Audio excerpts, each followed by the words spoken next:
Migraine అనేది మహిళల్లో ఎక్కువగా కనిపిస్తుంది. మైగ్రేన్తో బాధపడుతున్నప్పుడు తలపై ఎవరైనా సుత్తులతో బాదుతున్నారా అన్నంతగా మనల్ని ఇబ్బంది పెడుతుంది. మైగ్రేన్ ఇంతలా బాధించడానికి వెనుక కొన్ని రకాల పరిస్థితులు ప్రేరేపకాలుగా పనిచేస్తూ ఉంటాయి. ఉదాహరణకు, కొంతమందికి శబ్దాలు ఎక్కువైనప్పుడు, ప్రకాశవంతమైన వెలుగులోకి వచ్చినప్పుడు మైగ్రేన్ వచ్చేస్తూ ఉంటుంది. మైగ్రేన్ను తీవ్రం చేసే ప్రేరేపకాలు ఎలా ఉంటాయో, వాటి విషయంలో ఎలాంటి జాగ్రత్తలు తీసుకోవాలో ఇప్పుడు తెలుసుకుందాం.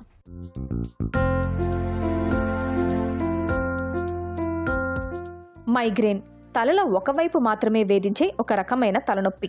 మాడుపై సమ్మెటతో బాదుతున్నట్లుగా, రక్తనాళాలు చిట్లిపోతున్నట్లుగా, నరనరాల్లో ఉప్పెనలు పోటెత్తుతున్నట్లుగా మైగ్రేన్ మనిషిని బాధిస్తుంది. ప్రత్యక్ష నరకాన్ని చూపిస్తుంది. మైగ్రేన్ లక్షణాలు సాధారణంగా ఉదయం నిద్ర నుంచి మేల్కొన్నప్పుడు వస్తుంటాయి. తేలికపాటి తలనొప్పితో ప్రారంభమై తీవ్రమైన తలనొప్పి వస్తుంది.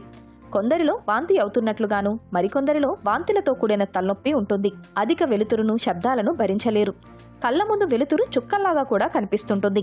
ముఖంలో ఒక భాగంలో గాని, లేదా ఒక చేయి, ఒక కాలులో తిమ్మిరి పట్టినట్లుగా, సూదులతో గుచ్చినట్లుగా అనిపిస్తుంటుంది.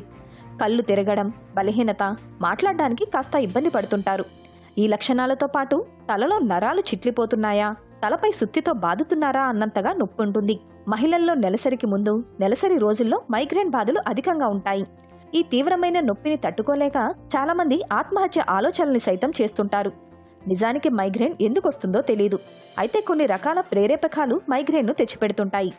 మానసిక ఒత్తిడి, ఆందోళన, అధిక శ్రమ, ప్రకాశవంతమైన వెలుతురు, నెలసరిలో తేడాలు, గర్భనిరోధక మాత్రలు, మత్తు పానీయాలు, పొగ అలవాటు, అతిగా నిద్రపోవడం లేదా చాలినంత నిద్ర లేకపోవడం, వేళకు భోజనం చేయకపోవడం, వాతావరణంలో ఆకస్మిక మార్పులు, భారీ శబ్దాలు, గాఢమైన వాసనలు, కాఫీలు, టీలను అతిగా తీసుకోవడం, ఇవన్నీ మైగ్రేన్ ప్రేరేపకాలే.